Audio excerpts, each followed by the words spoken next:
At a wedding, the billionaire saw his ex after 5 years. Then the little girl beside her ran toward him. "Mommy said you might not come, but I knew. I knew you'd be here." The little girl's voice cut through the elegant wedding reception like a bell. Her small hands gripped the billionaire's expensive suit pants as she looked up at him with eyes that mirrored his own. "Sweetheart, wait." The woman's voice trembled from across the ballroom. "You can't just run up to people like that." But the child shook her head, curls bouncing. "But it's not people, Mommy. It's him. It's my daddy." The champagne glass hit the marble floor. Crystal exploded. Heads turned, and Julian Drake's entire world shattered with it. If you're already hooked, do me a favor. Hit that like button right now. This story is going to take you on an emotional roller coaster, and I promise you won't see some of these twists coming. And hey, comment below where you're watching from, or just say, "I'm with you, Dr. Phillips." I love knowing my story family is out there listening. Now, let's dive in. Julian Drake's hand had been steady exactly 3 seconds earlier. 3 seconds before his past collided with his present in the middle of Portland's most exclusive wedding reception of the season. The Westwood Grand Ballroom glittered with 1,000 points of light, from crystal chandeliers that cost more than most people's homes. White roses and orchids cascaded from towering centerpieces. A string quartet played softly in the corner while 200 of Portland's elite celebrated. The union of tech mogul Brandon Chen and philanthropist Victoria Sterling. Julian had come because business required it. Brandon was a potential client for Drake Architecture, the kind of client who could transform a successful firm into a legendary one. Julian had planned to make an appearance, shake the right hands, exchange the right pleasantries, and leave. He'd planned to be home by 9 with a glass of bourbon and the blueprints for his latest project. He had not planned for this. Across the ballroom, weaving through designer gowns and tailored tuxedos, he'd seen her. Dr. Naomi Rivers, the woman who vanished from his life 6 years ago without a trace, without a goodbye, without any explanation that made sense. She wore a simple emerald dress that made her dark skin glow under the chandelier light. Her hair was different now. Shorter, styled in soft curls that framed her face. There were lines around her eyes that hadn't been there before. Signs of exhaustion or worry, or perhaps just the passage of time that had somehow made her even more beautiful. His chest had tightened as memories flooded back. Late nights at the community center where they'd met. Her laughter as he'd attempted to help third graders with art projects and failed spectacularly. The way she'd looked at him, not like he was Julian Drake, billionaire architect, but just like he was Julian. A man, flawed and hopeful and desperately in love with her. But what made his blood run cold, what made his hands start to tremble, and the champagne slosh over the rim of his crystal glass, was the little girl holding Naomi's hand. The child couldn't have been more than 6 years old. She wore what looked like a flower girl dress, dusty rose-colored with a full skirt that touched her knees. She had deep brown skin like her mother, Naomi's elegant bone structure. But those eyes were unmistakably his. The same unusual amber gold that Julian saw in the mirror every morning. The same eyes his father had. The rare genetic marker that ran in the Drake family like a signature written in DNA.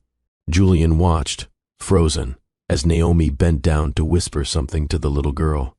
The child nodded enthusiastically, her curls bouncing. Then, before Julian could process what was happening, before he could move, or think, or breathe, the little girl broke away from her mother's restraining hand and started running. Not wandering, not walking, running directly toward him with purpose and recognition and the kind of certainty that children have before the world teaches them doubt. The ballroom seemed to slow down. Wedding guests moved in blurred motion around him. The string quartet's Vivaldi became distant background noise. All Julian could focus on was this tiny person weaving through the crowd. Her face was lit up with pure joy, heading straight for him like she knew exactly who he was. Like she'd been waiting her whole life for this moment. "Daddy Julian," she called out, her voice high and clear, cutting through every conversation in their vicinity. The champagne glass slipped from Julian's nerveless fingers. Time seemed to stop in the heartbeat between his hand opening and the crystal hitting the floor. Then the explosion of sound. Glass shattering on marble. The spray of expensive champagne across polished shoes. Heads turning. conversations stopping mid-sentence, phones emerging from purses and pockets. None of it mattered. Nothing mattered because this child, this beautiful little girl who was clearly his daughter, crashed into his legs and wrapped her small arms around his knees with the fierceness of someone who'd waited too long for a hug. "I found you," she said, looking up at him with those impossible eyes that held his own face reflected back at him. "Mommy said you were here. She showed me your picture lots of times. I made you something." Julian's knees nearly buckled. He was vaguely aware of his business partner Richard appearing at his elbow, vaguely aware of the murmurs spreading through the crowd like ripples on water, vaguely aware that his carefully constructed world was crumbling in real time. But he couldn't look away from this child. She was pulling a folded piece of paper from a small purse that hung across her chest. Her fingers, so small and delicate but already showing the long, elegant shape of his own hands, carefully unfolded the drawing. It was done in crayon. A building. Not just any building. His building. The children's hospital he'd designed that had opened 3 months ago. The one that had won awards and accolades. The one he'd poured his heart into for reasons he'd never fully explained to anyone. "This is your building," the little girl explained with the seriousness of a professor giving a lecture. "The one for sick kids. Mommy showed me pictures online. She said you make buildings that help people feel better. I thought if I drew it, you'd know I understand. About making things that matter." She pointed to details she'd somehow captured. The healing gardens on the 3rd floor, the glass bridges connecting the wings, the tower designed to catch the sunrise so young patients could wake to light. "See? I put in the gardens. And the windows. Because Mommy says light helps people heal. And you put lots of light in your buildings." She looked up at him expectantly. "Do you like it?" Julian couldn't speak. His throat had closed completely.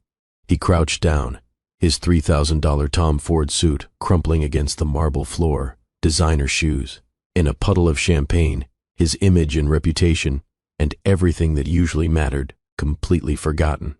Because none of it compared to this moment. "What's your name?" he managed to whisper, though his voice sounded like it belonged to someone else. The little girl beamed. "I'm Aria. Aria James Rivers." She hesitated, then added in a conspiratorial whisper, "But my middle name is special. Mommy says it's from someone important to you. Someone who understood buildings.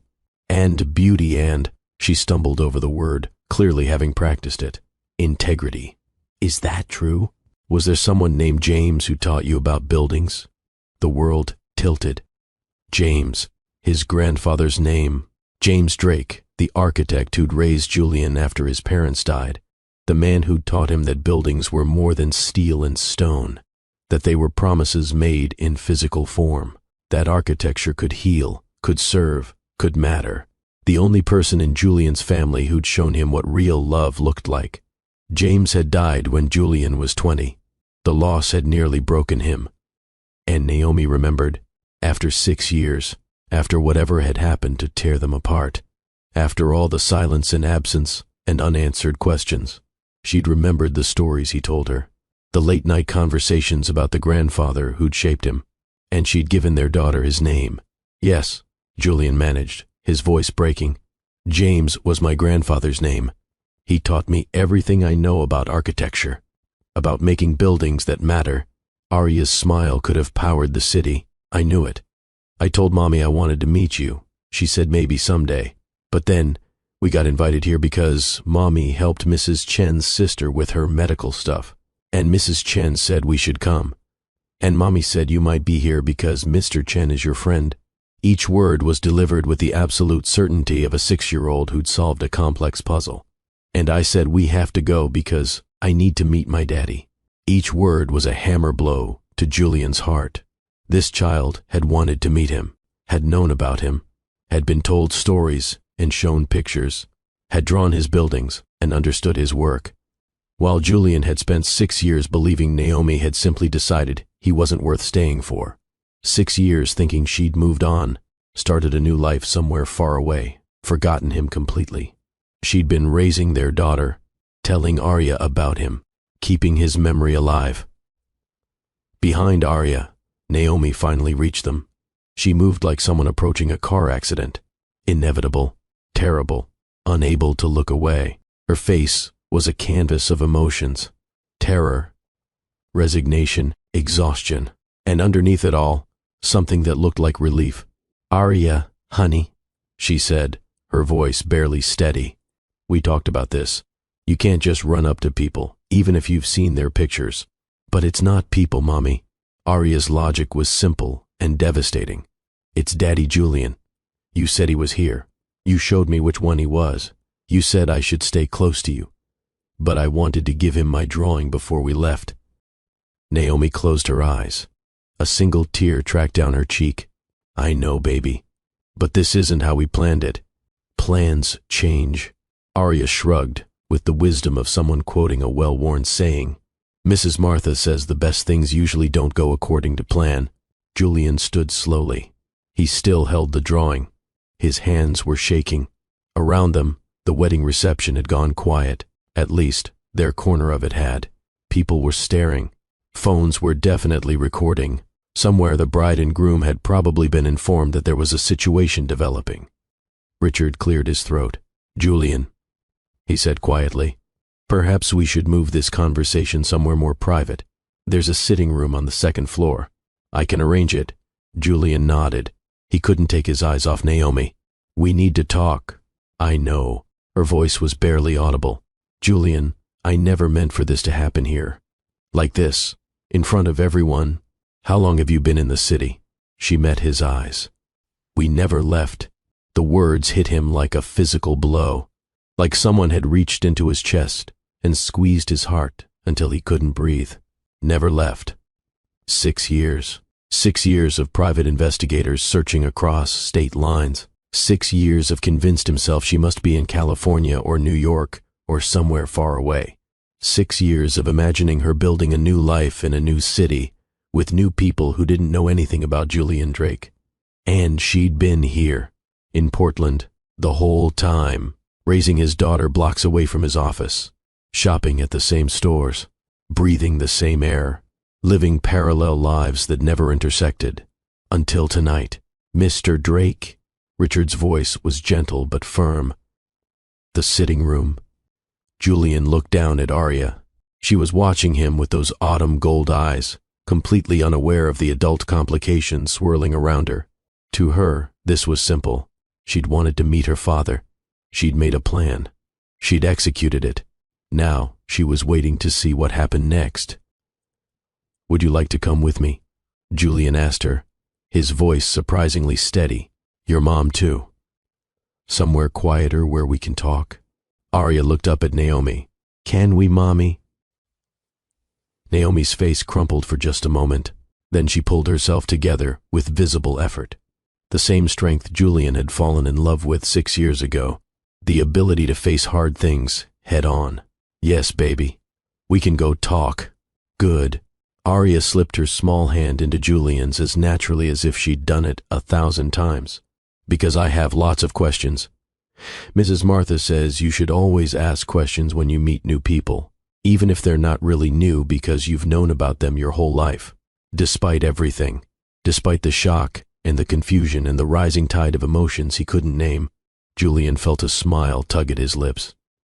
"Who's Mrs. Martha?" "The librarian at the public library. She's very smart. She's been alive for 75 years, so she knows lots of things."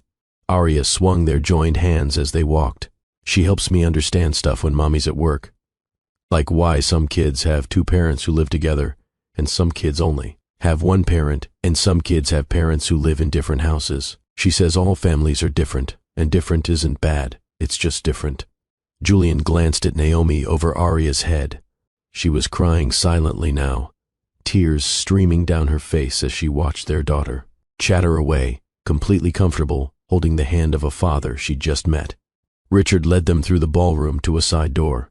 Julian could feel eyes following them, could hear whispers starting.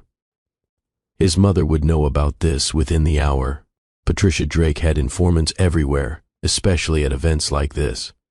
The thought of his mother made his stomach clench, but he pushed it aside.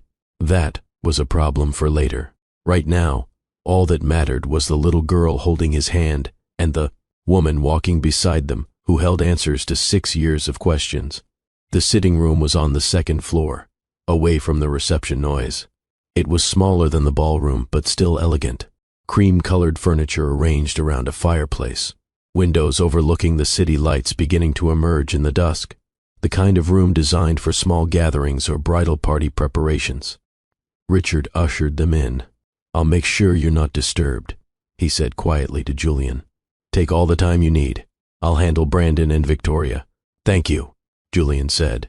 The words felt inadequate for what Richard was doing. Running interference, managing the situation, being the friend Julian desperately needed right now. After Richard left, the three of them stood in awkward silence for a moment. Arya was the one who broke it. "This is a pretty room," she announced, going to the window. "Look how high up we are, Mommy. You can see all the buildings with lights." "Not too close to the window, baby," Naomi said automatically, the voice of a mother who'd spent 6 years vigilant and alone. Arya stepped back obediently. Then she turned to Julian. "Are you surprised to meet me?" The question was so direct, so completely without guile, that Julian found himself answering with equal honesty. "Yes, very surprised. I didn't know you existed until 5 minutes ago." Arya's forehead crinkled. "You didn't know?" "But Mommy told me she sent you a message when I was still in her belly. She said she tried to tell you about me." Julian's gaze snapped to Naomi. "What?" Naomi sank into one of the cream chairs like her legs wouldn't hold her anymore. "Arya, sweetheart, this is going to be a long conversation with grown-up things. Why don't you sit and draw for a bit? I brought your sketchbook." She pulled a small backpack off her shoulder. Julian hadn't even noticed she was carrying it. She extracted a sketchbook and a pencil case decorated with trains. "I like trains," Arya explained to Julian as she settled at a small side table near the window. "Some kids like princesses or unicorns. I like trains because they go places, long distances, taking people on journeys." She opened her sketchbook to a fresh page.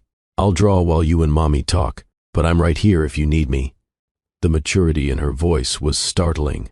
This was a child who'd learned to entertain herself, to be patient while adults handled complicated things, to exist quietly in the margins of her mother's busy life. Julian's heart broke a little more. He moved to stand in front of Naomi. Not sitting, too much energy coursing through him. "You sent me a message when you were pregnant. I never got it." "I know." Naomi's voice was hollow. "I realized that later, Naomi." He crouched down so they were eye level. "What happened? 6 years ago. What happened?" She looked at him with eyes that held oceans of pain. "Can we wait until Arya falls asleep? She seems engaged now, but it's past her bedtime. She'll crash soon. In this conversation, Julian, there are things I don't want her to hear. Details that aren't appropriate for 6-year-old ears." From the table, Arya spoke without looking up from her drawing. "I'm 6.5. The half is important. Despite everything," Julian smiled. "She's right. The half is very important. I know big words," Arya continued, her pencil moving across the page. "And Mommy tells me lots of stuff. She says kids can handle truth if you give it to them right. But she also says some things are grown-up business." She looked up then, serious. "This is grown-up business, right? About why you didn't know about me?" "Yes," Naomi said softly. "Very grown-up business." "Okay." Arya returned to her drawing. "I can wait. I'm good at waiting." The words landed like stones. "I'm good at waiting. 6 years old and already too familiar with patience. With being quiet. With not asking for things. With accepting that some questions didn't have answers yet." Julian stood and went to the window. The city sprawled below. His city, Portland, where he'd built his reputation designing buildings that changed skylines, where he'd fallen in love with a brilliant young doctor who'd challenged everything he thought he knew about wealth and purpose, where he'd spent 6 years trying to fill a hole that no amount of success could fill. Richard appeared at the door with a quiet knock. I took the liberty of ordering some food. Thought the little one might be hungry. Indeed, staff members entered with covered dishes. They set up a small spread on the coffee table. Mac and cheese, fresh fruit, chocolate milk, and more sophisticated fare for the adults that Julian doubted either he or Naomi could stomach right now. But Arya lit up. Mac and cheese, the fancy kind with breadcrumbs on top. She moved to the couch with the unself-conscious ease of a child who was hungry. Naomi helped her settle a napkin on her lap, poured the chocolate milk into a glass. Small maternal gestures that Julian had never witnessed, would never get back. 6 years of moments lost. He forced himself to eat something. A few bites of food he didn't taste. Richard had included a bottle of wine, and Julian poured a glass for Naomi and himself. She accepted it gratefully, though she only took small sips. Arya ate enthusiastically, chattering between bites about the wedding. The bride's dress was so pretty. Did you see all the sparkles? And the cake is 5 layers. 5! Mrs. Martha says big weddings are traditional, but small weddings can be just as meaningful. It's about the promise, not the party. She took a long drink of chocolate milk. Are you going to marry Mommy? Julian choked on his wine. Naomi closed her eyes. What? Julian managed. You're my daddy. Mommy's my mommy. I read a book about families, and lots of times mommies and daddies get married. So are you going to? Arya's logic was airtight in the way only a child's could be. Arya, Naomi said gently, it's more complicated than that. Why? Because your dad and I haven't seen each other in a long time. We have a lot to figure out first. Oh, Arya seemed to accept this. Okay, but maybe later, after you figure stuff out. Maybe, Naomi said, her voice cracking. We'll see. Arya nodded and returned to her food. Crisis averted with the resilience of childhood. Julian marveled at her, this small person who'd existed for 6 years without him, who developed her own personality and quirks and ways of seeing the world, who asked impossible questions and drew buildings and liked trains instead of princesses. His daughter. The reality of it kept hitting him in waves. He had a daughter, a 6-year-old daughter who knew who he was, who'd been told about him, who'd wanted to meet him badly enough to orchestrate this encounter. As predicted, Arya began to fade around 8 o'clock. Her chatter slowed. Her eyes drooped. She climbed onto the couch next to Naomi and leaned against her mother's shoulder. I'm just resting my eyes, she mumbled, not sleeping. Of course not, Naomi said softly, stroking her daughter's curls. Just resting. Within 5 minutes, Arya was fully asleep. The deep, boneless sleep of childhood. Naomi shifted carefully, laying her down on the couch. Julian took off his suit jacket without thinking and handed it to Naomi. She spread it over Arya like a blanket, their daughter, covered in his jacket, sleeping peacefully while the adults prepared to discuss the wreckage of their past. Naomi stood and moved to the other side of the room, as far from Arya as possible, while still keeping her in sight. Julian followed. They stood by the fireplace, speaking in low voices. Why? The single word came out rougher than Julian intended. Just tell me why, Naomi. Why did you leave? She took a shaky breath. Your grandfather came to see me. 3 days after I told you I was pregnant. Julian's mind went blank. What grandfather? Grandpa James died when I was 20. Not that grandfather. Naomi's voice was barely above a whisper. Harrison. Your father's father. The name landed like a grenade. Harrison Drake, Julian's paternal grandfather, the real estate developer who'd built an empire through ruthless business practices, the man who prioritized profit over people, power over principles, the grandfather Julian saw maybe twice a year at obligatory family functions, and only because trust fund stipulations required it. The man Julian actively avoided because Harrison represented everything Julian despised about the Drake family legacy. What did he do? Julian's voice had gone dangerously quiet. Naomi wrapped her arms around herself. I was in my 2nd year of residency. Pediatric surgery. I was working at Portland General, doing a rotation in the pediatric ICU. He showed up during my shift. He had 2 men with him, lawyers, I think, or maybe bodyguards. I couldn't tell. They waited until my break. Then they cornered me in the parking garage. Julian's hands clenched into fists.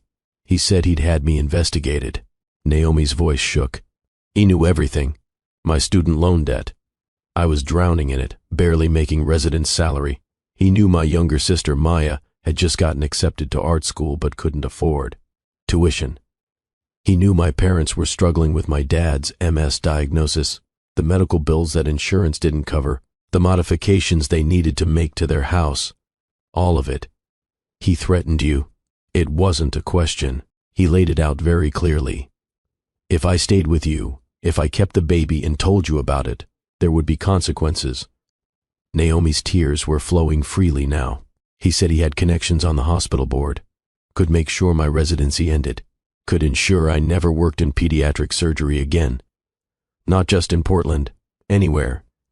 He painted this picture of my sister dropping out of school, my parents losing their house, my dad not getting the care he needed, my family destroyed, all because I was, quote, selfish enough to trap you with a pregnancy. Julian felt rage building in his chest, a hot, white fury that made his vision narrow. You didn't trap me. We both. It was an accident, yes, but I would have. God, Naomi, I would have been there. I know. Her voice broke. I knew then.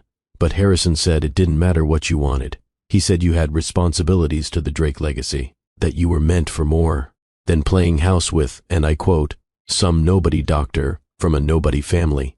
He said I was an inconvenient complication that needed to be dealt with. And then he offered you money. Julian could see it so clearly. Harrison's playbook. Threaten first, then offer a way out. Make people think they're choosing when really they're being coerced. Enough to clear my debts. Pay for Maya's education. Cover my parents' medical expenses and home modifications. All of it. More than enough. Naomi looked at him with eyes full of old pain. All I had to do was disappear. Never contact you again. Never tell you about the baby. Just vanish. But you didn't take the money. No. Something fierce flashed across her face. I told him to go to hell. I told him I was going to tell you everything. Show you exactly what kind of monster your grandfather was. I thought love was enough. I thought we could fight him together. What stopped you? Naomi's face crumpled. That night, my father was hospitalized. A severe MS flare-up. The worst he'd ever had. He couldn't breathe properly. They had him in the ICU where I worked. I watched my father struggling for every breath, while my mother fell apart and my sister tried to hold everyone together. Julian felt his stomach drop. No, Harrison showed up at the hospital while I was sitting in the ICU waiting room. He walked right up to me, calm as anything, and said this was a warning. Naomi's voice had gone hollow. He said next time, my father might not be so lucky. He said accidents happen, especially to people who don't know their place, especially to people with expensive medical needs and inadequate insurance. He threatened your father's life. Julian's voice was shaking with rage. I don't know if he meant it literally. Maybe he was just trying to scare me. But Julian, my dad had almost died. I was 26 years old and pregnant and terrified. This man had unlimited money and power and connections. He'd already proven he could find out everything about my family. He'd demonstrated that he could make my father's health crisis happen right when I defied him. She looked at Julian with tears streaming down her face. What was I supposed to do? How was I supposed to fight that? Julian wanted to put his fist through the wall, wanted to scream, wanted to dig Harrison up from his grave just so he could kill him again. But instead, he moved to Naomi and pulled her into his arms. She collapsed against him, sobbing. 6 years of holding it together. 6 years of carrying this alone. 6 years of fear and exhaustion and impossible choices. I'm so sorry, she whispered against his chest. I'm so sorry. I took your daughter away from you. I stole 6 years. I know I did. But I didn't know what else to do. You survived. Julian's voice was rough. You protected your family. You did what you had to do. I tried to send you a message. After Aria was born, I created a new email address Harrison wouldn't know about. I sent you pictures and explained everything, but it bounced back. I realized later your email had probably changed, or maybe Harrison had already blocked me from every possible avenue. She pulled back to look at him. I tried, Julian. I swear I tried. I believe you. And he did. He could see the truth written all over her face, the years of guilt and fear and hoping against hope that someday he'd understand. Why didn't you try again after Harrison died? The question came out before he could stop it. Naomi stepped back, wiping her face. Harrison died? When? 2 years ago. Massive stroke. Dead within hours. She stared at him. I didn't know. Julian, I didn't know he died. How could you not know? It was in all the papers. The news covered it extensively. I stopped following Drake family news. It hurt too much. Seeing your picture, seeing you at events with other women, reading about your buildings and your success, and knowing I'd made the choice to walk away from all of it. She shook her head. I had no idea he was dead. The pieces fell into place. She'd been living in a self-imposed information blackout, protecting herself from the pain of seeing him move on, never realizing that the threat hanging over her head had been removed 2 years ago. Even if I had known, she continued quietly, how would I have approached you? How do you call someone after 6 years and say, oh, by the way, you have a daughter? How do you explain why you left? Harrison's lawyers might be dead, but his influence, the Drake family power, that's still real, Julian. I was terrified that if I came back, if I tried to claim anything, your family would take Arya from me. I would never let that happen. You didn't even know she existed.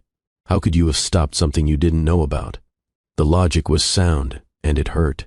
I told myself I was protecting her. I convinced myself that someday, when she was older, when I was more stable financially, maybe then I could reach out. But the longer I waited, the harder it became. They stood in silence for a moment, processing. The room felt too small and too large all at once. On the couch, Arya stirred in her sleep, mumbling something about trains. Why tonight? Julian asked. Why come to this wedding? I didn't know you'd be here, I swear. A friend got me tickets. She thought I'd enjoy it. She knows I never go out, never do anything for myself. She pushed me to come. Naomi glanced at Arya. I didn't realize until we arrived that you might attend. Brandon Chen. You've been trying to land him as a client for months. I saw it mentioned in a business brief at the hospital. By then Arya had spotted your picture in the wedding program. She put it together immediately. She knew what I looked like. I showed her pictures, told her stories. I wanted her to know her father was a good man, even if circumstances kept you apart. Naomi's voice dropped. She's been asking more questions lately. When does she get to meet you? Why can't you visit? Is it because she did something wrong? I couldn't let her think any of this was her fault. Julian looked at his daughter sleeping peacefully under his jacket. Tonight she just decided. Exactly. She saw you across the ballroom, and she decided tonight was the night. Before I could stop her, before I could think, she just ran. Naomi laughed, shakily. She's got your determination. When she decides something, she commits completely.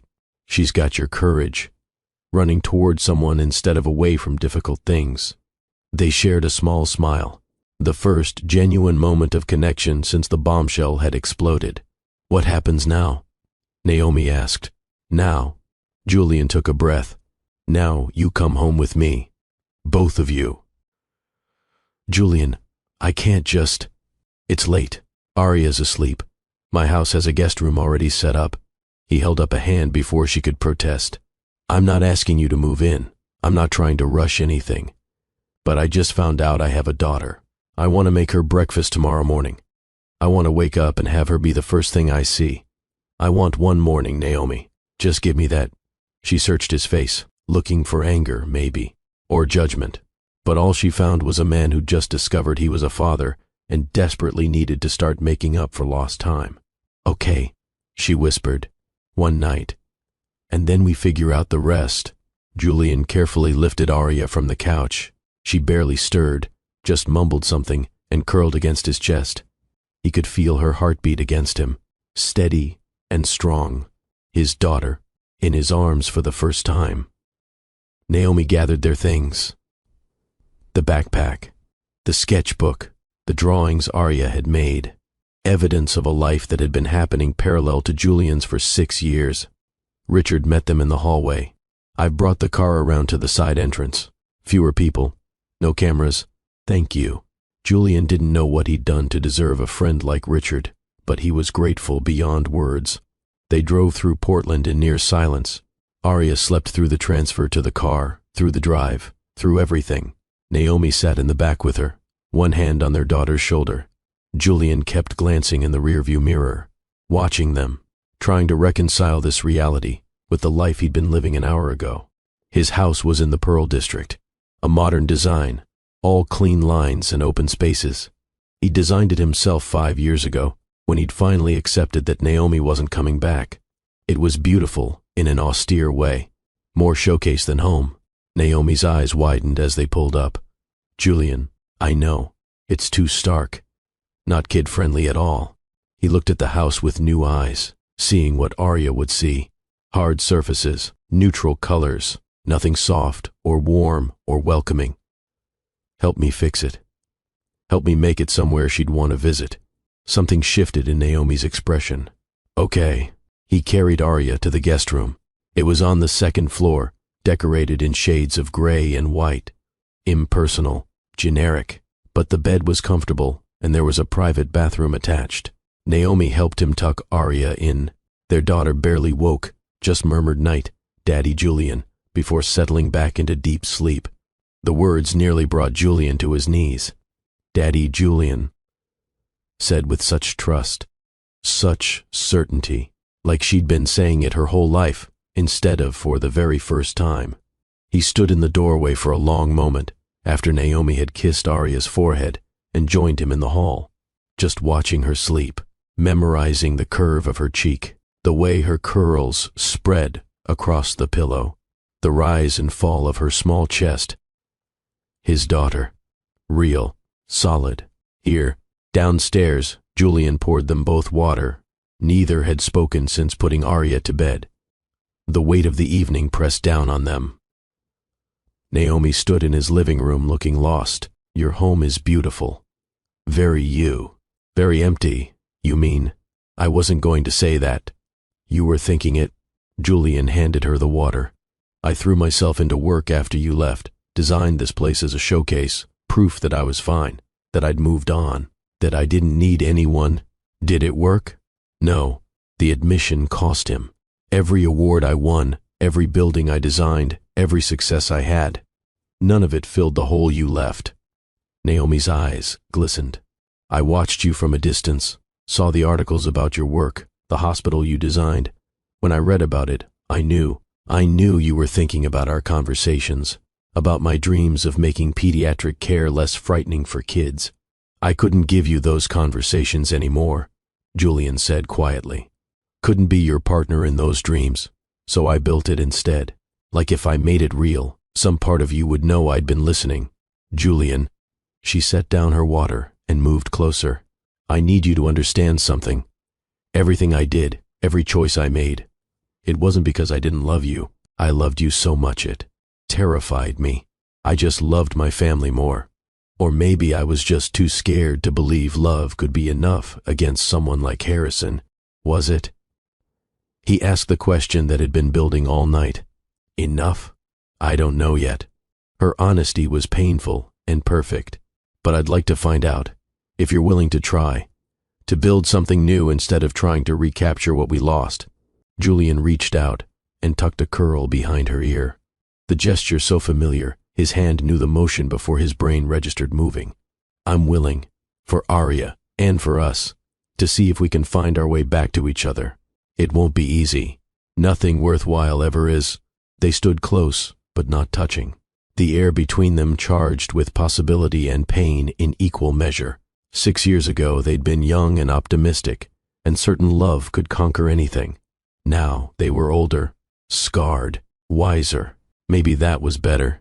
Maybe love built on truth and loss and hard-won understanding was stronger than love built on just passion and hope. I should sleep, Naomi said. It's been the longest day. Guest room is yours. There are clothes in the closet. My sister stays here sometimes. Julian paused. Thank you for coming, for staying, for giving me this. Thank you for not hating me. I could never hate you, Naomi. I'm furious at Harrison. I'm angry at circumstances and lost time and everything that kept us apart. But you did what you thought you had to do to protect the people you love. I understand that. I respect it, even as I hate what it cost us. She reached up and touched his face. Just a gentle brush of her fingers against his jaw. "Good night, Julian. Good night." He watched her climb the stairs, heard the guest room door close, stood alone in his too empty living room, and let the full weight of the evening finally crash over him. He had a daughter, a 6-year-old daughter who drew buildings and liked trains and had waited her whole life to meet him. He'd missed 6 years.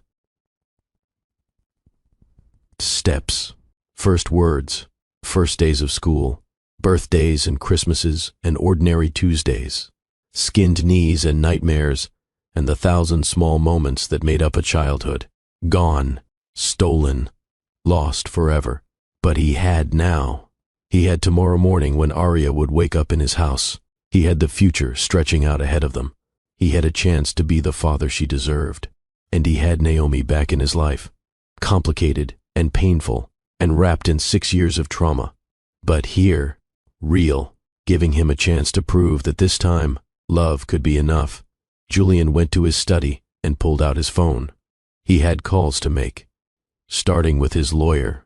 "I need you to pull every piece of documentation on Harrison Drake," he said when the lawyer answered. "Every communication from 6 years ago. Phone records, emails, everything. I don't care what it costs or what privacy laws we have to navigate. I need to know exactly what he did." By morning, he'd have answers. He'd have proof, and then he'd decide what to do with it. But tonight, he climbed the stairs and paused outside the guest room. He could hear soft breathing from inside. Arya and Naomi sleeping under his roof. His family, broken, complicated, imperfect, but his. And he'd spend the rest of his life making sure nothing and no one ever threatened them again. Morning came too early, and not early enough. Julian had barely slept. Every time he closed his eyes, he saw Arya's face. Those autumn gold eyes looking up at him with absolute trust. Every time he started to drift off, he'd jolt awake with the certainty that this was all a dream, that he'd wake up alone in his empty house with no daughter sleeping down the hall. At 6 in the morning, he gave up trying to sleep. He showered and dressed in casual clothes, jeans and a sweater. Then he went downstairs and stared at his kitchen like it was a foreign country. He'd never cooked breakfast for a child before. What did 6-year-olds eat? He pulled out his phone and searched. Pancakes seemed universal. He had the ingredients. Barely. His kitchen was usually stocked for a man who survived on coffee and takeout. He was halfway through mixing batter when he heard small footsteps on the stairs.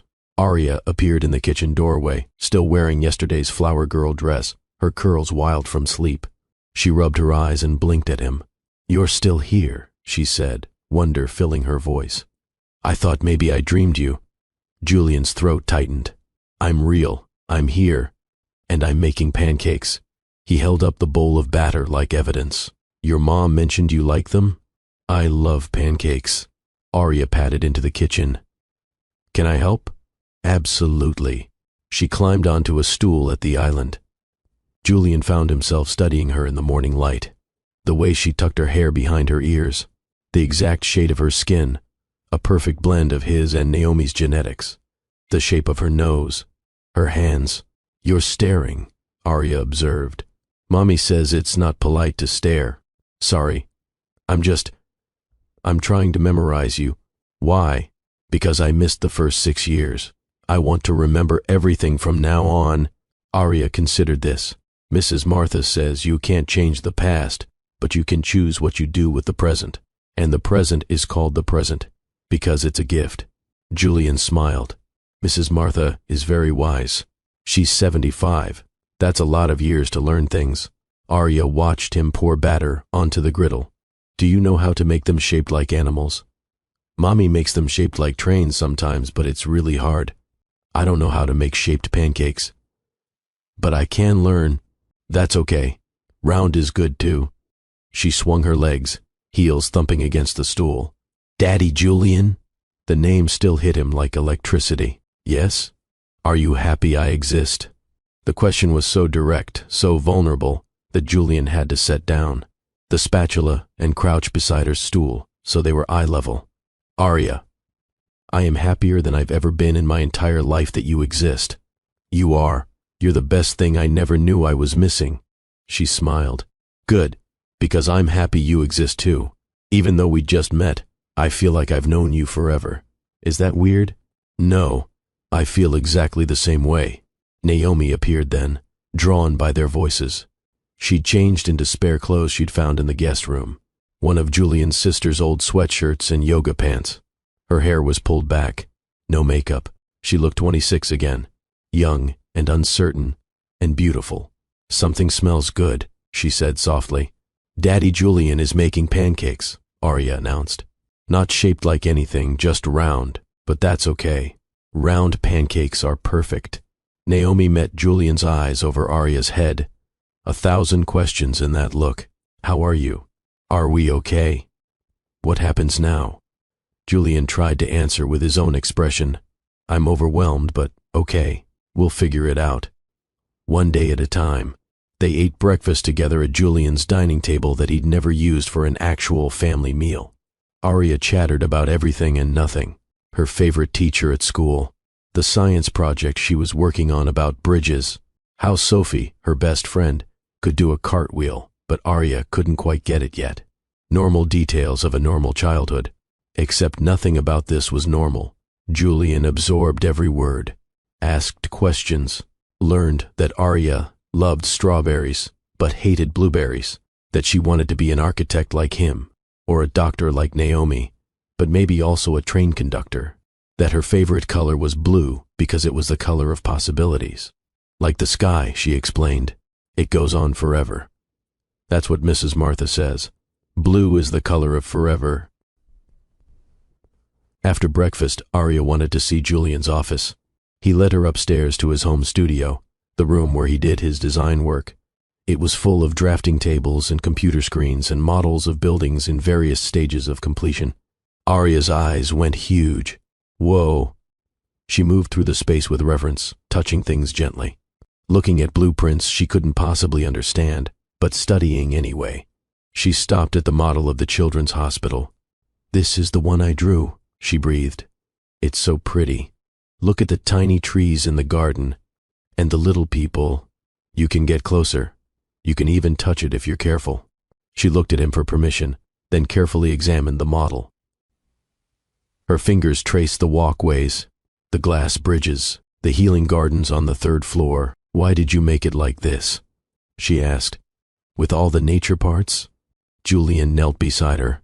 Because when people are sick or hurt, nature helps them heal. Sunlight and fresh air and growing things. They make people feel better. So I designed the hospital to bring the outside inside. That's really smart. Arya looked up at him with those eyes that were his own reflected back. Mommy says you build with your heart, not just your hands. She said that? Arya nodded. She says the best architects don't just make buildings that look pretty. They make buildings that feel like hope. Julian glanced at Naomi, who was standing in the doorway watching them. Her eyes were wet. Your mom is right, Julian said. That's exactly what I try to do. They spent the morning together, all 3 of them. Naomi told Julian about their life, the small apartment they lived in, Arya's school, the routine they'd built over 6 years. Julian shared about his work, the projects he was passionate about, the ones that paid the bills but didn't feed his soul. Around noon, reality intruded. Naomi's phone rang. She glanced at it and sighed. I have to get this. It's the hospital. She stepped into another room. Julian could hear her voice, professional and calm, discussing a patient case. When she returned, her face was tight. I have a surgery scheduled for tomorrow morning. I need to prep.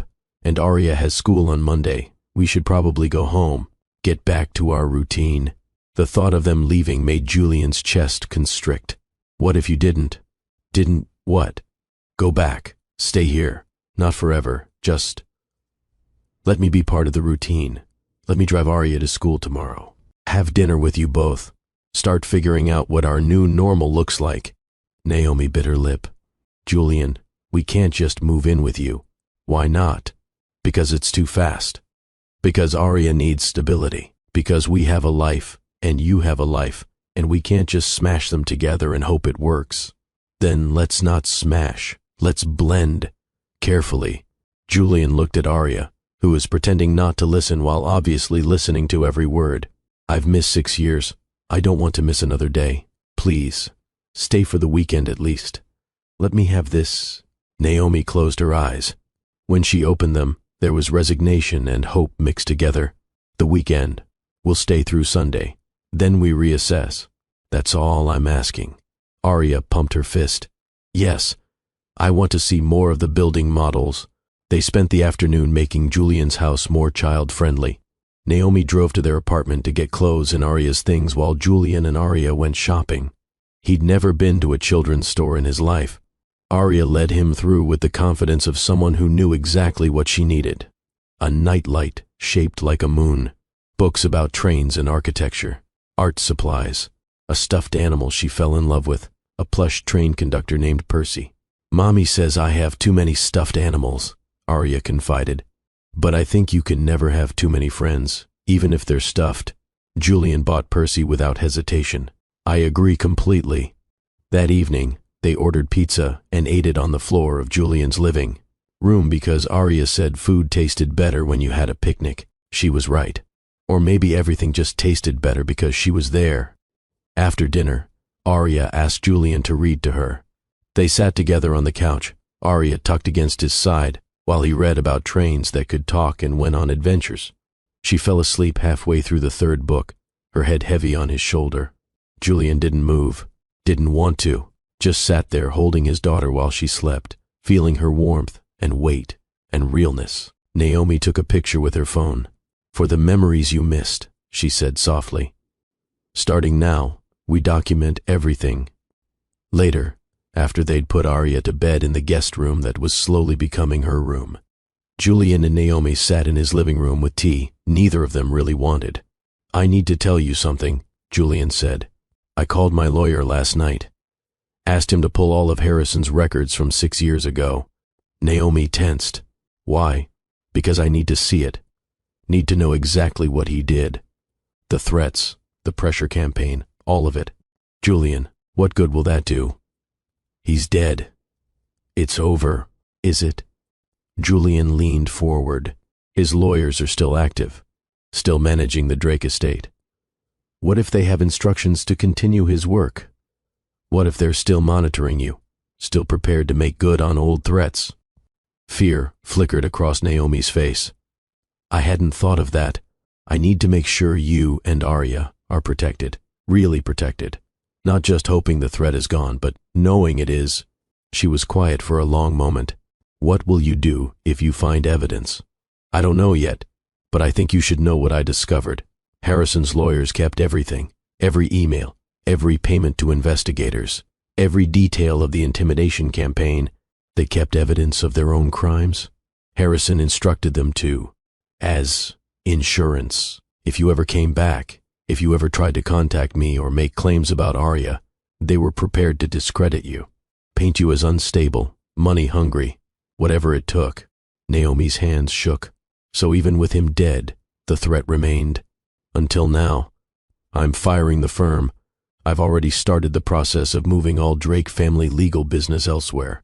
And Naomi, you could sue. You'd have grounds. Harassment, intimidation, emotional distress. You'd win. She shook her head immediately. No, Naomi. No, Julian. Suing won't change anything. It won't give us back the 6 years. It'll just drag everything into public view. Put Arya in the middle of a media circus. Make our story about revenge instead of healing. Don't you want justice? I want peace. She looked at him with clear eyes. I want to move forward. I want Arya to grow up knowing her father without it being tangled in lawsuits and scandal. Harrison's dead. The threat is over. That's enough for me. Julian felt something shift in his chest. Her grace. Her ability to choose the harder path of forgiveness over the easier one of anger. It humbled him. You're better than me, he said quietly. I want to destroy everyone who hurt you. That's because you're just finding out. You're still in the anger phase. I've had 6 years to process, to move through rage into acceptance. She reached across the space between them and took his hand. But I appreciate the impulse. I appreciate knowing you'd fight for us. They sat like that for a while, hands linked. The first real moment of peace since the chaos of the wedding reception. What happens Monday? Naomi asked, eventually. After the weekend? I don't know. What do you want to happen? I want to take this slow. Build trust. Show Arya that this is real and permanent before we make big changes. Okay, slow. I can do slow. Julian squeezed her hand. But Naomi, I want to be part of Arya's daily life, not just weekend visits. I want breakfast mornings and bedtime stories and help with homework. I know. We'll figure out a schedule. Maybe you come to our place for dinner some nights. We come here other nights. You take her to school sometimes. We co-parent even though we're not living together. Yet, she smiled slightly. Yet, the word hung between them. A promise and a question, all at once. Pause for a second. If you're feeling that anger rising, that sense of injustice at what Harrison did, you're exactly where you should be in this story. This is the moment everything changes. But before we continue, if you haven't subscribed yet, click that button now. Stories like this, stories about love, loss, betrayal, and redemption. That's what we do here at Love and Twilights with Dr. Phillips. Drop a comment. Where are you watching from? Or just say, I'm with you, Dr. Phillips. Now let's see how they build their new life together. The weeks that followed established a new rhythm. Julian showed up for breakfast 3 mornings a week, Tuesday, Thursday, and Saturday. He'd arrive at Naomi's small apartment with fresh bagels or muffins, and they'd eat together before Arya went to school. He learned the geography of their life. The apartment building with the creaky stairs, the neighbor, Mrs. Patterson, who'd helped Naomi with childcare over the years, the corner market where Arya liked to pick out fruit, the library where Mrs. Martha worked and had become Arya's unofficial grandmother. Julian met Mrs. Martha on a Saturday morning.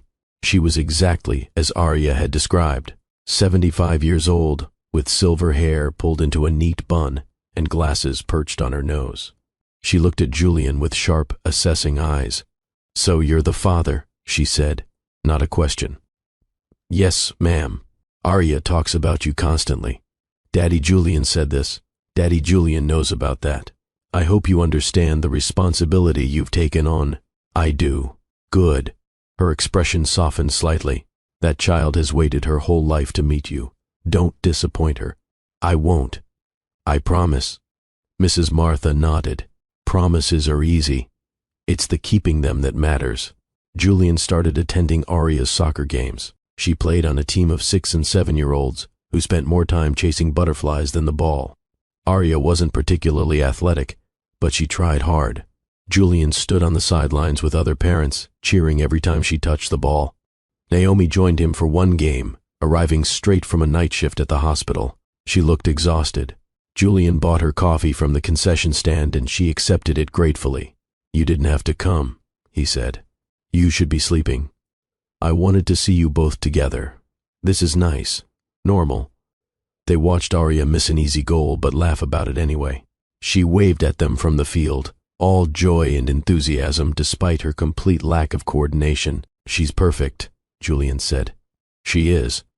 Even when she drives me crazy asking why about everything. Naomi sipped her coffee. Thank you for showing up. For being consistent. She needs that. I need it too.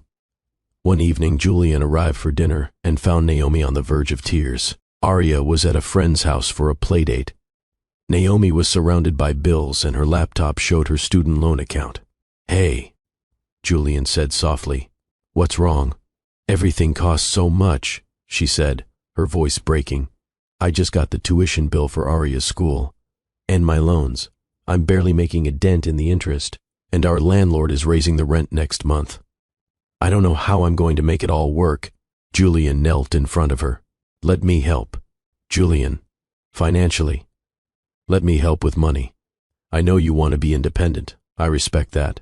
But Arya is my daughter. Supporting her is my responsibility, not a favor I'm doing you. It feels like charity. It's not charity. It's me being a father. He took her hands. Please, let me set up a college fund for her. Let me cover her school tuition. Let me help with rent so you're not drowning. Naomi was quiet for a long time. I've been doing everything alone for so long. It's hard to accept help. You don't have to be alone anymore. That's what I'm trying to show you. She finally nodded. Okay, for Arya's future, for her education and security, I'll accept help. Thank you. The next week, Julian had his accountant set up accounts, college fund, trust for Arya's future. He paid off Naomi's student loans in full, handled the school tuition, covered rent for a year in advance. He did it all quietly, not as a grand gesture, but as a simple truth. This was his family. Taking care of them was his privilege, not their burden. Naomi cried when she saw her loan balance at zero. I've been paying on these for 8 years. Now you can focus on other things, like maybe sleeping occasionally. She laughed through her tears. What a concept. Julian also started learning the small intimacies of fatherhood. How Arya liked her sandwiches cut diagonal, not straight. That she was afraid of thunderstorms and needed someone to hold her during lightning. That she had nightmares sometimes about being alone and woke up crying for her mother. The first time he witnessed a nightmare, it broke his heart. He'd been staying for dinner, and the evening had stretched late. Arya had fallen asleep on the couch during a movie. Rather than wake her, they'd carried her to bed. An hour later, her screams echoed through the apartment. Julian and Naomi both ran to her room. Arya was sitting up in bed, sobbing. Mommy, Mommy, don't leave me. I'm here, baby. I'm right here. Naomi gathered her close. You were gone. You disappeared, and I couldn't find you, and I was all alone. It was just a dream. I'm not going anywhere. Arya clung to her mother, shaking. Then she saw Julian in the doorway. Daddy Julian? I'm here too. You won't disappear. The question shattered him. Never. I promise I'm not going anywhere. What if you change your mind? What if I'm too much work? Julian moved to the bed and wrapped both Arya and Naomi in his arms. You are not too much work. You are exactly the right amount of daughter. And I'm not going anywhere. Ever. Promise? I promise. Cross my heart. Arya gradually calmed, eventually fell back asleep, curled between them. Julian and Naomi sat on either side of her, keeping watch. She has these nightmares, Naomi whispered. Not often, but sometimes. Always about being abandoned, about losing me, because you're all she's ever had. And now she's terrified of losing either of us. Naomi looked at him in the dim light of the nightlight. We can't screw this up, Julian. We can't let her down. We won't. It was a promise he intended to keep. 6 months passed in a blur of breakfast mornings and soccer games and bedtime stories. Julian's house slowly transformed. Color appeared on the walls, Arya's artwork in frames, toys in the living room, a blue accent wall in what had become her room there, because she'd declared blue was the color of happiness. His office gained a small desk where Arya could draw while he worked. She'd sit with her sketchbook, tongue poking out in concentration, creating elaborate buildings that somehow made structural sense despite being drawn by a 6-year-old. She has your gift, Naomi observed one evening, watching Arya design what she called a library that could also be a playground. She has your compassion. Every building she designs is about helping people. They were co-parenting well, better than well. But there was a careful distance between them. They didn't talk about their own relationship, focused only on Arya. Until one evening, Julian arrived for his usual Thursday dinner, and Naomi answered the door dressed up. Not fancy, but nice. Her hair down, wearing a dress instead of scrubs or yoga pants. Arya's at your mother's, she said. I asked if she could have a sleepover there. My mother's? Julian had introduced Arya to his mother a month ago. It had been awkward at first, but his mother had surprised him. She'd been gentle with Arya. Present, genuinely trying. She called and asked if she could spend time with her granddaughter. I thought maybe you and I could use an evening to talk, adult talk. Without little ears, Julian's heart rate picked up. Okay. Naomi had cooked a real meal, not just pasta or takeout. They ate at her small table, making careful conversation. Then they moved to the couch with wine. Julian, Naomi started. We've spent 6 months building a parenting partnership, and it's been good, really good. But I think we need to talk about us. Us. I still love you. I never stopped. Even when I was terrified and pregnant and alone. Even when I convinced myself I'd done the right thing. I loved you through all of it. Julian's breath caught. Naomi, let me finish. I've spent 6 years protecting myself, protecting Arya, building walls so high nothing could hurt us. But those walls also kept out any possibility of happiness, of real partnership. And I'm tired of living behind walls. She moved closer. I want to try. To see if we can be more than CO parents. To see if what we had 6 years ago can become something even better now. I want that too, Julian said. I've wanted it since the moment I saw you at the wedding. But I didn't want to push. Didn't want to mess up what we're building with Arya. What if we can have both? What if we can be good parents and also be good together? Julian cupped her face in his hands. I think we can be extraordinary together. He kissed her then. Their first kiss in 6 years. It was different from before, less desperate, more intentional, built on truth instead of just passion. They'd both been broken and put themselves back together. This kiss was scarred and strong and real. When they pulled apart, Naomi was crying. I missed you. God, Julian, I missed you so much. I missed you too. Every single day. They talked for hours, really talked, about their fears and hopes, about the life they'd lost and the life they could build, about being scared to trust and choosing to anyway. I need this to be slow, Naomi said, for Arya. She's just getting used to having you in her life. We can't confuse her by suddenly living together or getting engaged or anything dramatic. Okay, slow. We date. Like normal people. Exactly. We have dinner without Arya sometimes. We hold hands. We build towards something instead of rushing into it. I can do that. Julian kissed her forehead. As long as I know we're building toward forever, I can be patient. Forever is the plan. They started dating. Actual dates while Arya stayed with Julian's mother or Mrs. Patterson. Quiet dinners at restaurants where they learned who they'd become in 6 years apart. Long walks along the waterfront discussing everything and nothing. Naomi talked about her work, the weight of holding children's lives in her hands during surgery, the families she helped and the ones she couldn't, the way medicine had changed her, made her both harder and softer simultaneously. Julian shared his philosophy of architecture, how he'd come to see buildings as more than structures. They were promises made in physical form, spaces for healing or learning or growing.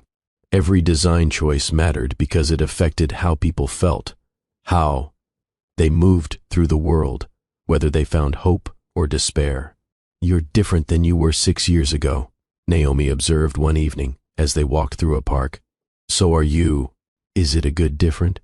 It's a real different. We're not kids playing at being adults anymore. We're people who've survived hard things, who've made mistakes and learned from them, who know what we want because we know what it's like to lose it. She took his hand. I'm scared sometimes, scared that something will go wrong again, that someone else will threaten us, that I'll lose you or you'll lose me or Arya will get hurt. Something will go wrong. Life is messy. It's imperfect. There will be hard days and arguments and moments of doubt. Julian stopped walking and pulled her to face him. But here's what's different. This time, if someone threatens you, I won't be kept in the dark. We face things together, as a team. That's what we didn't have before. Together, she echoed. The word sounded like a promise. Together, Arya noticed the shift. She was 6, not blind. Are you and Daddy Julian boyfriend-girlfriend now? She asked Naomi one morning while getting ready for school. We're dating, seeing if we want to be together that way. Do you? I think so. How do you feel about that? Arya thought seriously. I think it's good. You smile more now, and Daddy Julian smiles all the time. Mrs. Martha says love makes people smile even when things are hard. Mrs. Martha is very wise. I know. She's 75.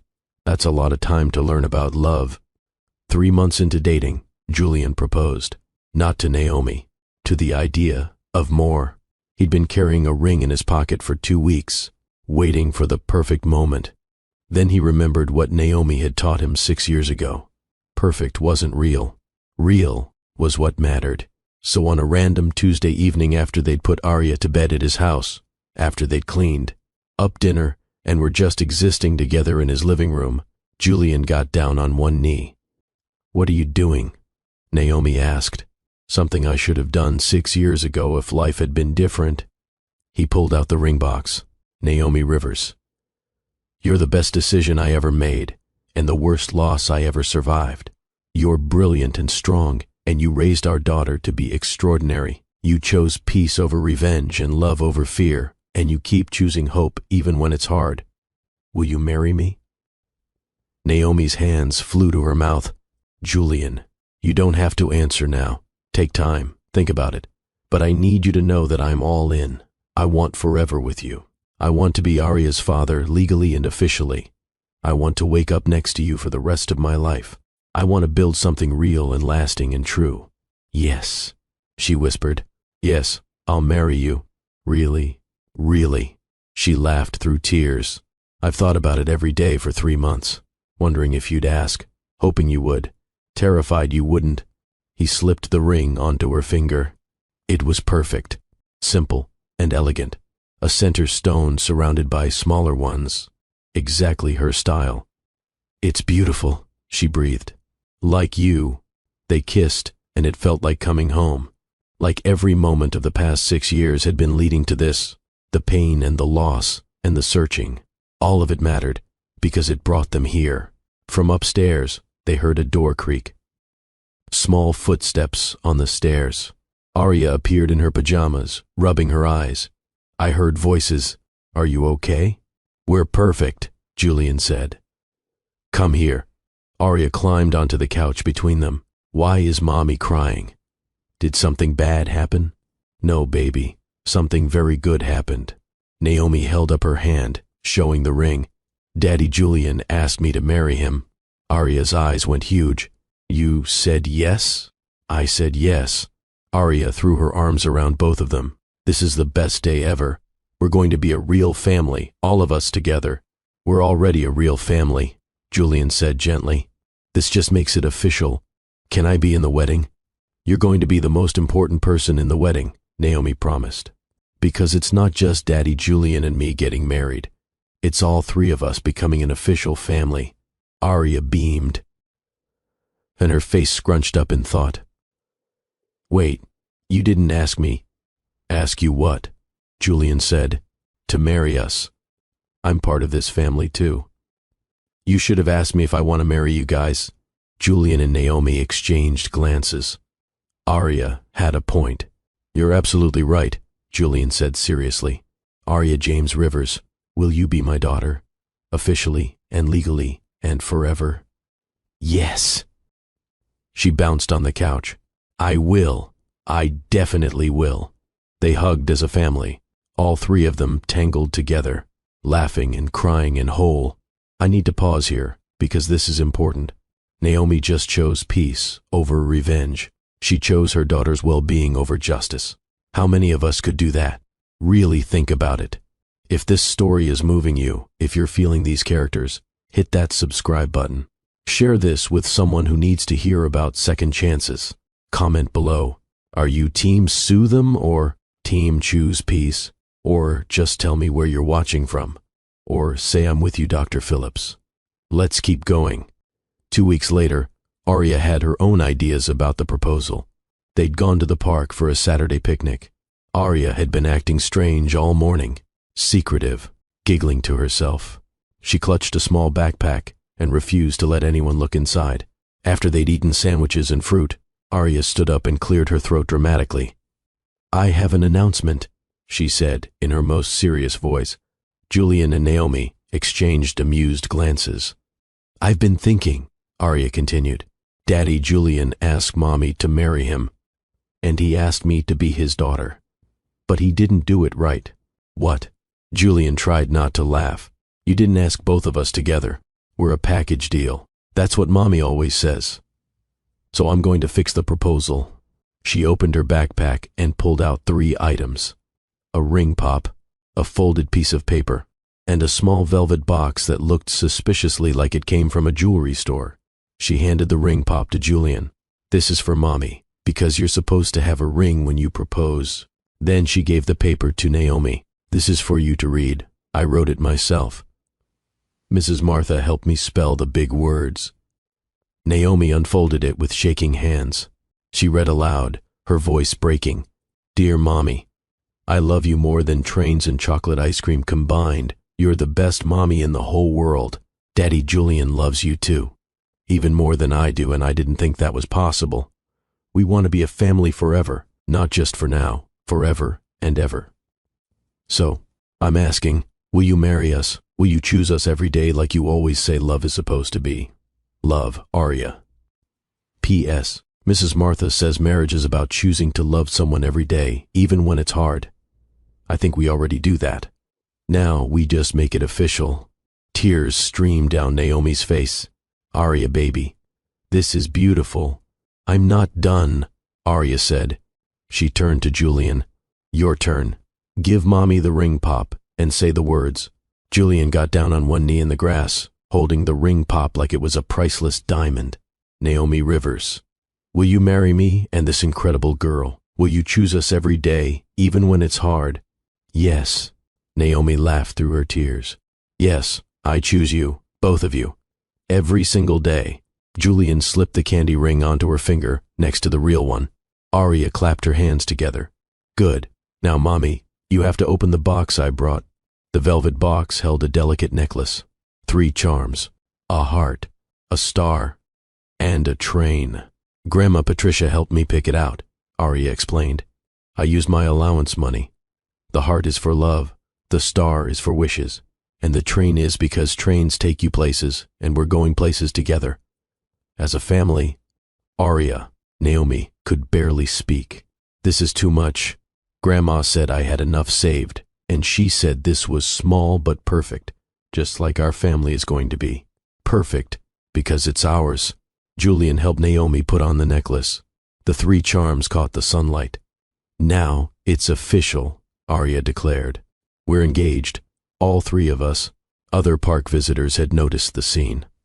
A few were openly crying. One woman called out, "Best proposal I've ever seen."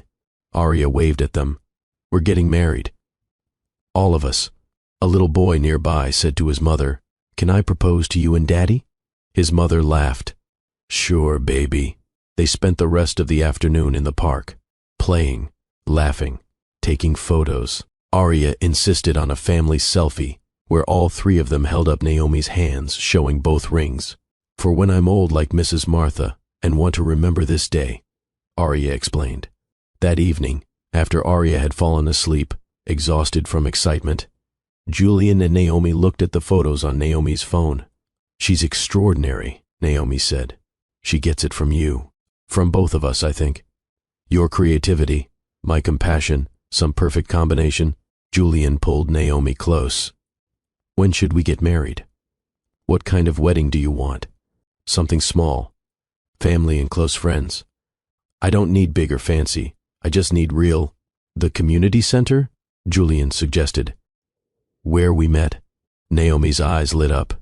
Perfect. Absolutely perfect. The place where our story started. They planned a wedding for 1 month later. Small and intimate. Only 50 people, Naomi's parents and sister, Julian's mother, Richard, Mrs. Martha, staff from the community center and Naomi's hospital, people who mattered, people who'd supported them. The community center was transformed with white flowers and string lights. Simple, but beautiful. Exactly what they wanted. Arya was the flower girl, of course. She wore a red dress with a full skirt that twirled when she spun. She took her job very seriously, walked down the aisle with perfect posture, scattering rose petals with the precision of a surgeon. When she reached the front, she whispered loudly to Julian, I didn't mess up, not even once. You were perfect, he whispered back. Then the music changed, and Naomi appeared. She wore a simple white dress, elegant and understated. No veil, just flowers woven through her hair. She glowed with happiness, and when their eyes met, Julian felt the same pull he'd felt 6 years ago at this very center. The certainty that this woman was his future. She walked down the aisle alone, by choice, not being given away, but choosing. When she reached him, she took his hands.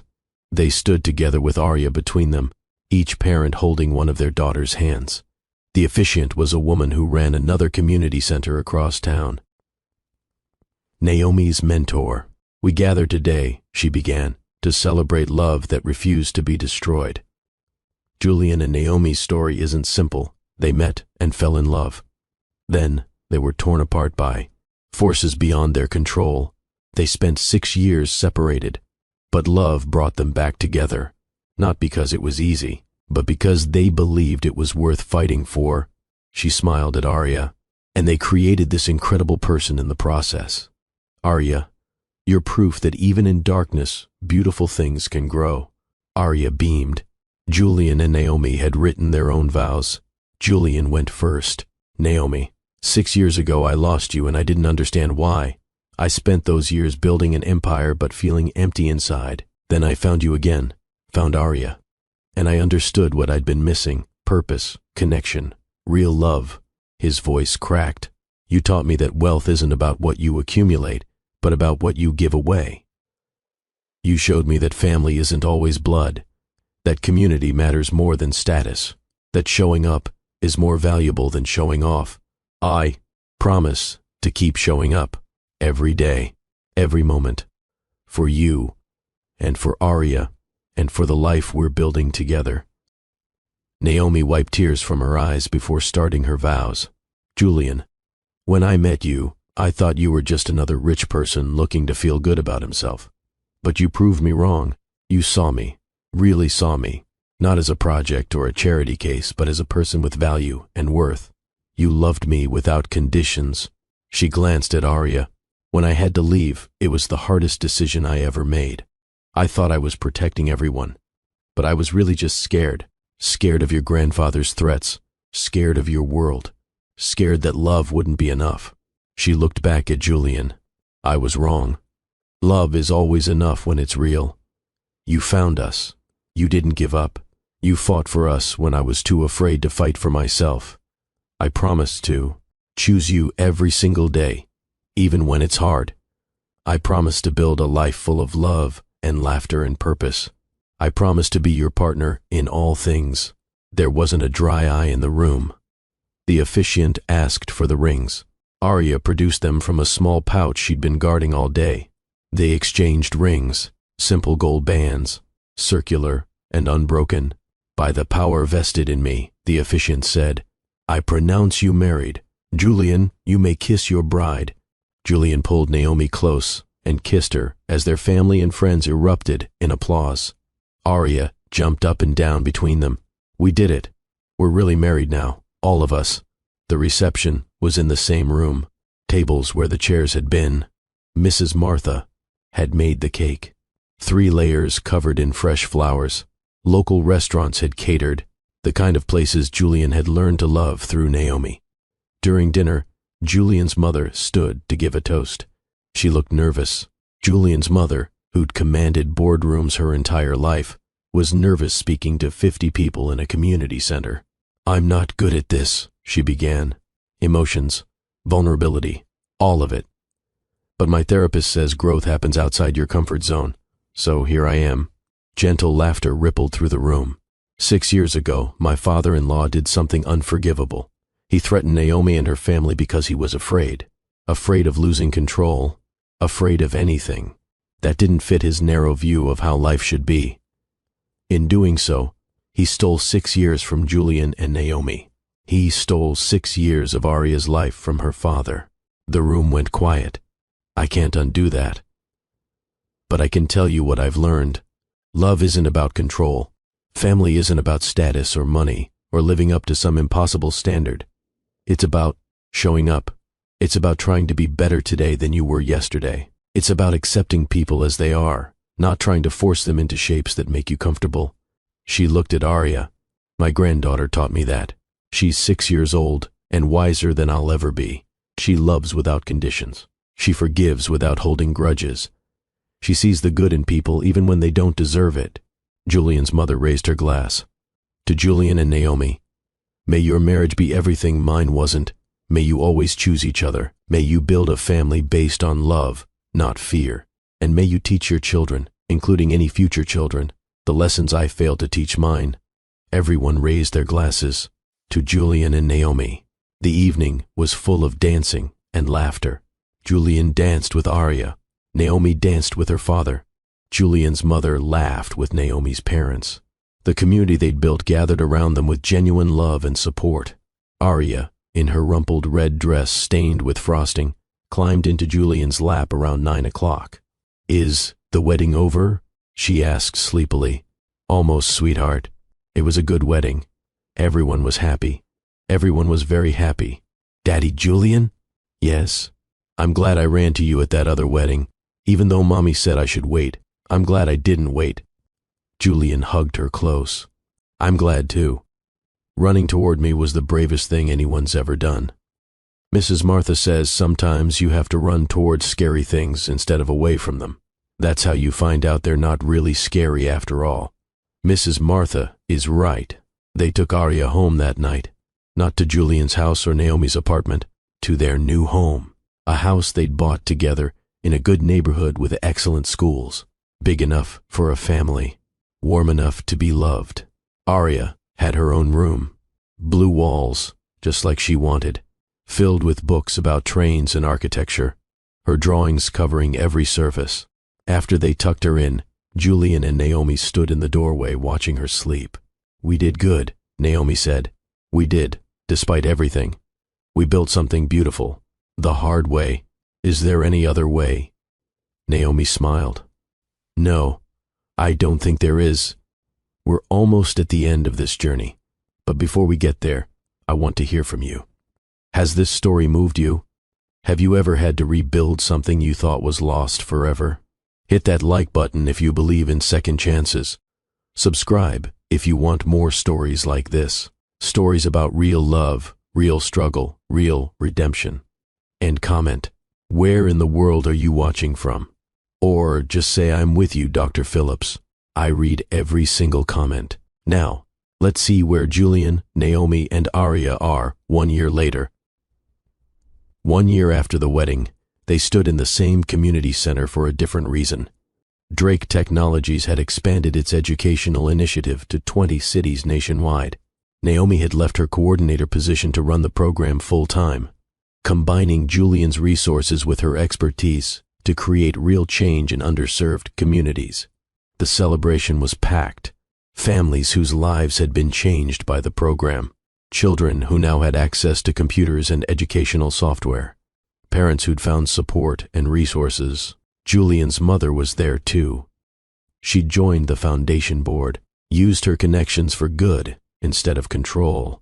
She showed up at every event, rolled up her sleeves, worked alongside volunteers.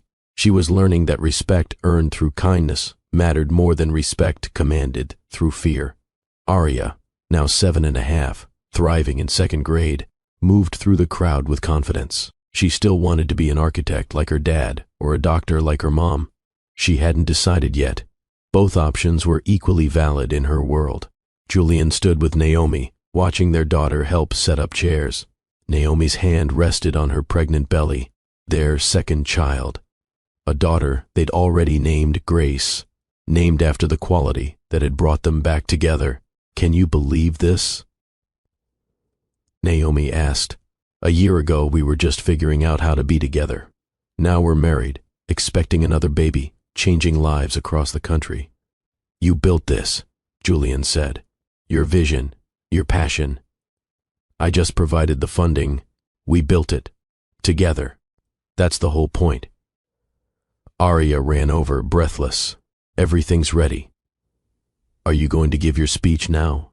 Julian had prepared remarks, but looking at his family, at the community gathered, at the lives being changed, formal speeches felt wrong. "I think I'll keep it simple," he said. He moved to the small stage. The room quieted.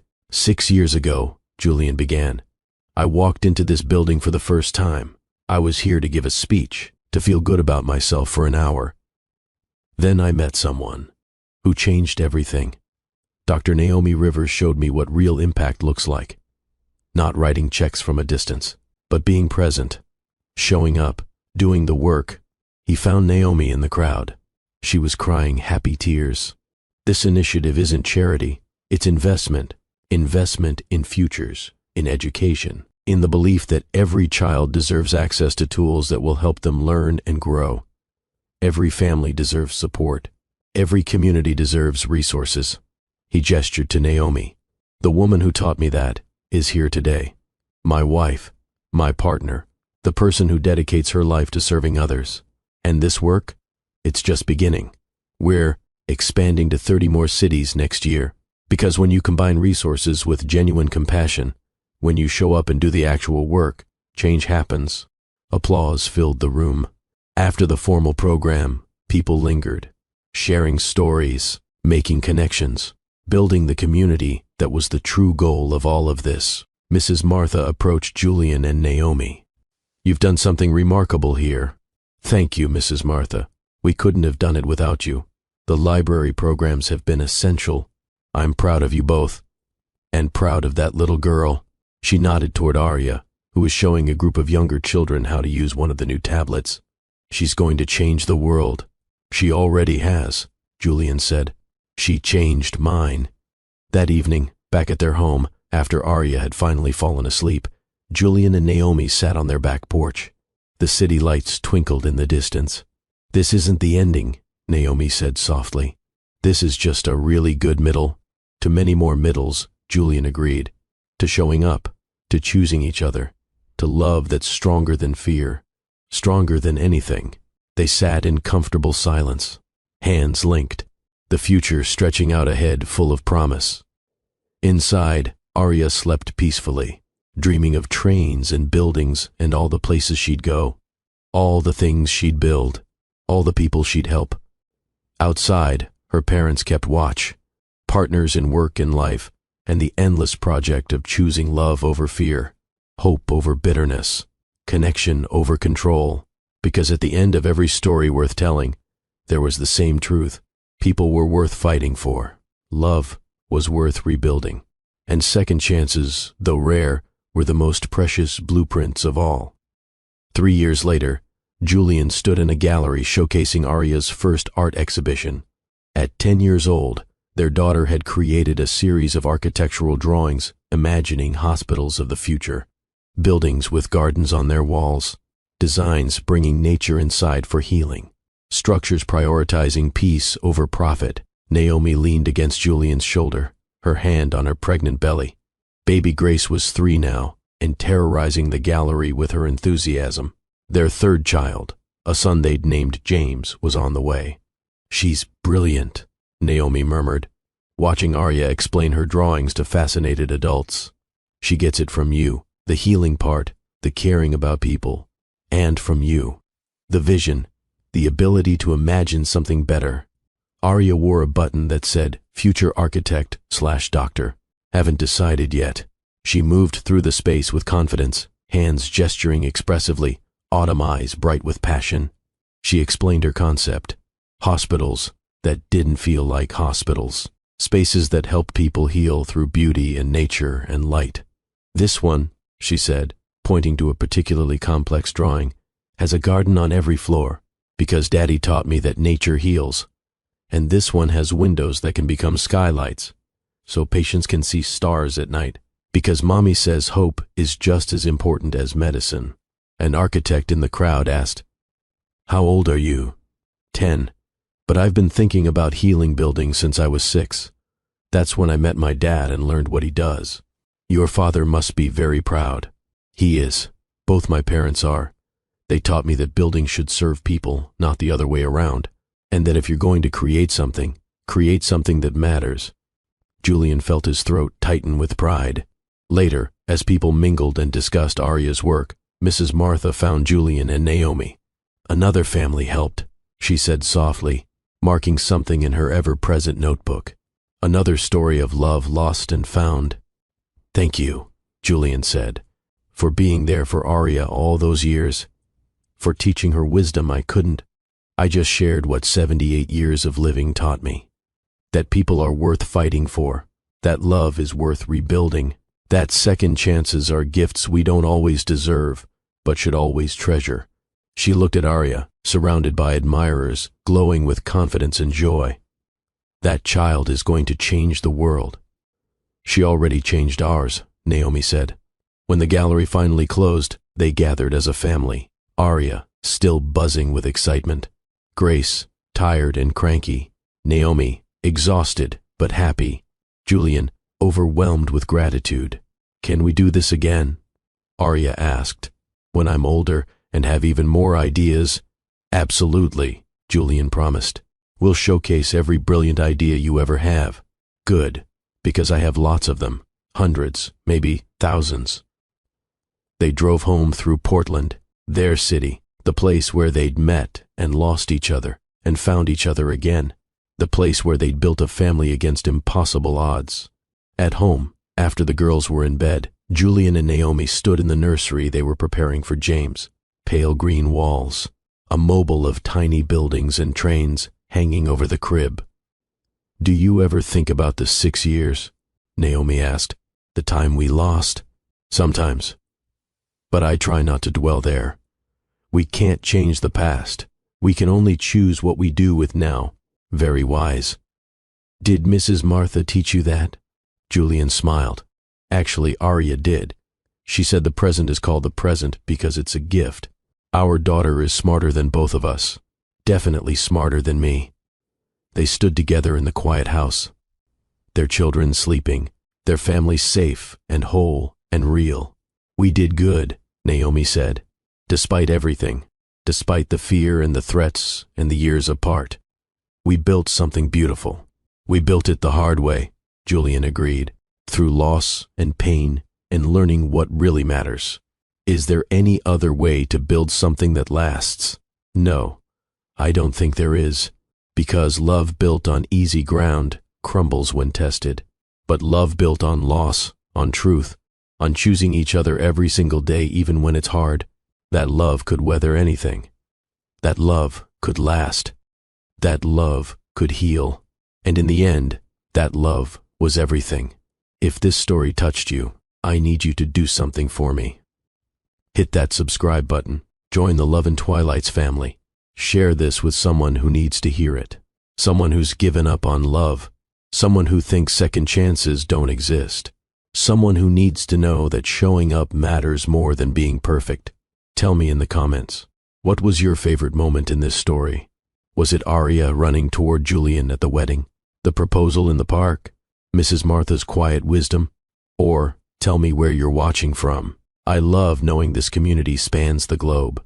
Or simply say, I'm with you, Dr. Phillips. Those words make my day every single time. I'll be back next time with another story, another journey of love, loss, and redemption. Another reminder that we're all works in progress. Another chance to believe in better tomorrows. This is Dr. Phillips reminding you, love is worth rebuilding. Chances are real, and you, yes you, are worth fighting for. Until next time, keep choosing love over fear. Keep showing up even when it's hard. Keep believing in your own second chances, because the story doesn't end when things fall apart. Sometimes that's just when the real story begins. I'll see you in the next story.